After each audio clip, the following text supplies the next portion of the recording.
All right, let's get the day started off with a scoot. Scoot.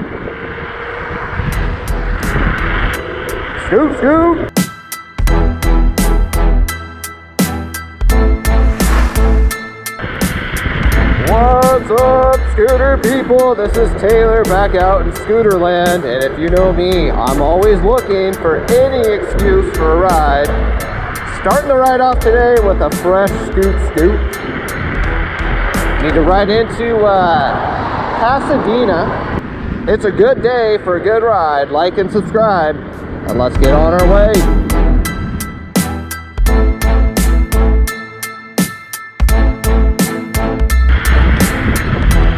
So the commute today is actually decently long, round trip commute, about 16 miles. So we'll keep the speed in check like we do. Of course, we do know if I need to, I can get to 20 miles and beyond. As seen in my previous video, you can watch by clicking right up there. Take a duck. All right.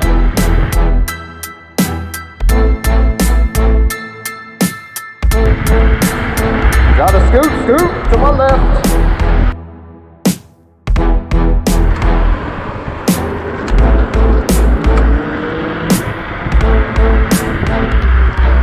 Okay, let me take it down a gear here because we do have the longer journey today. You know, my buddy was asking me about braking, and it got me thinking about braking. Yeah, thinking about braking. When I first started riding an electric scooter, I used to ride my hands a certain way, different than I do now. The way I ride them now took some practice to get used to. You might be able to see that I ride with 1 to 2 fingers on the brake at all times. And I did not used to do that. I used to ride with my hands firmly gripped around the handlebars. I hope the camera is showing this. But I came to realize that that is adding a little bit extra to my reaction time should I need to stop abruptly, where I need to go forward, wrap my fingers around the brake, and then squeeze. And that's actually quite a bit. And in a pickle, you may need that extra reaction time. And I realized that riding 20 plus miles an hour, you have to be ready for these things. You don't know what's going to happen in front of you, what's going to happen abruptly. But there's a bunch of little nuances to braking, and I think on a scooter it's really important. You don't want to slide and get out of control. And there's different scenarios that you could face, like sand or gravel on the road. And I've come to learn that, you know, let's say, for instance, you do run across sand or gravel, you can tend to slide. One of the biggest things you need to do is just use your rear brake and very softly use your front brake, if at all, in those situations. You'll have a lot more control. Now, when it comes to the rear brake, I tend to maintain it a little better. And what I mean by that is I have tightened the line up on the rear brake so that there's not as much play once I squeeze it back and forth.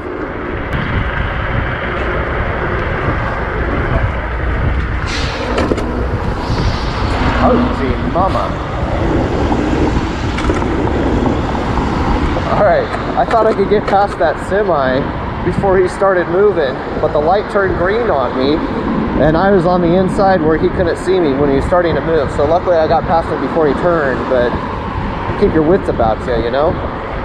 Now, I'm riding the Apollo Ghost today, and I have the mechanical brakes here, and it does take a little bit of maintenance. They can get squeaky. If you have this scooter and you're not quite sure what you should do with the mechanic brakes, I probably do know because I've probably been through it. So you guys know I'm getting pretty close to 2,000 miles on this scooter, and I will tell you that the brakes do not work like new anymore. Oh, we rarely get a scoot a skateboarder. Let's do it. Scoot. Man, what was I saying? All the excitement of that scoot. Throw it back into first gear here.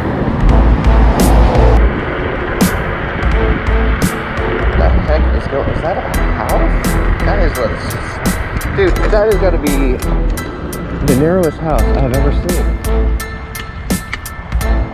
So I want to mention the electric braking on this scooter because it leaves a little bit to be desired. I would like to have stronger electronic braking. I think that especially when you take familiar routes, you can really get good with your electronic braking and your acceleration, so you just can become really efficient and know when to do it, when to coast, when to brake. I have it set to the highest setting in P settings.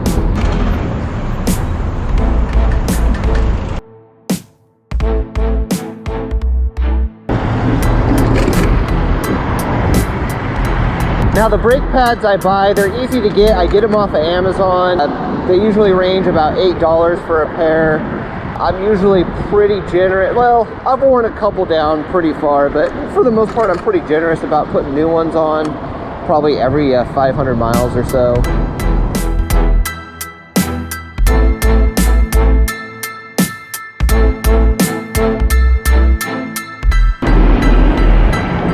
See, gravel. So if I had to go on a sudden stop there, you got to hit that back brake first. If you're going to have to bail and you got to slide, you can kind of whip around the back. And if you're holding both brakes, it's a little bit harder to do.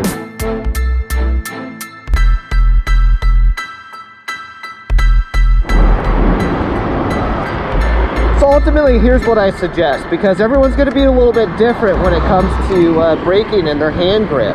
You really have to, if you're going to decide to travel at higher speeds, you really have to be ready to brake quickly. So if your hand is comfortable enough with it, do the hand grip where you have a finger or two, and it's easier with hydraulic brakes, where you have a finger or two on the actual brakes, just ready to go. One other thing I like, just as a side tip, I don't know if you guys like this too. I should wear gloves, I prefer not to. What I do is I wear these little wrist guards, and what I like about them, other than they do kind of add some protection on my wrists if I ever need it, is they also act as kind of like a shock absorber. When I place them on the handlebars, they kind of absorb a lot of the shocks, and I do appreciate that.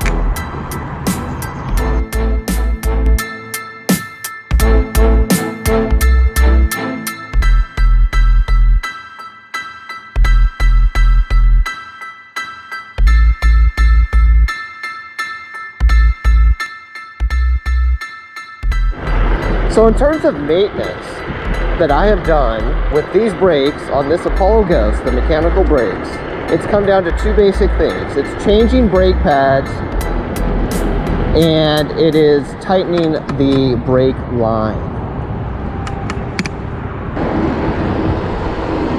51.6 volts remaining, about 5 miles to go. We're good to go. Easy money. I might even be able to kick it up a notch. Woo, look at that pothole. That will dethrone you in a second.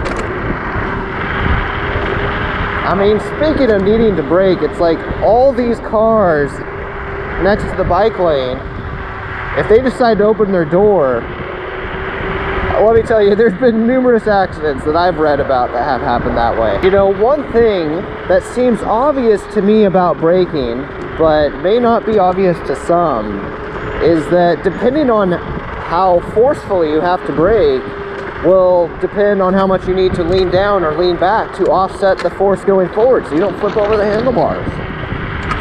If we're coming up here all kind of fast and all, and I just slam on my brakes standing straight up, we'll probably flip over.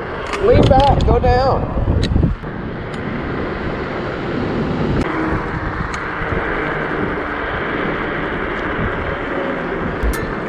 All right, folks. I think we did it today. Took a nice little trek down to the downtown near Old Town, Pasadena. And so far we've avoided any accidents. I could call this a good day, a good ride. I appreciate you all joining me. Oh, feet up. We'll see you next time. Bye now.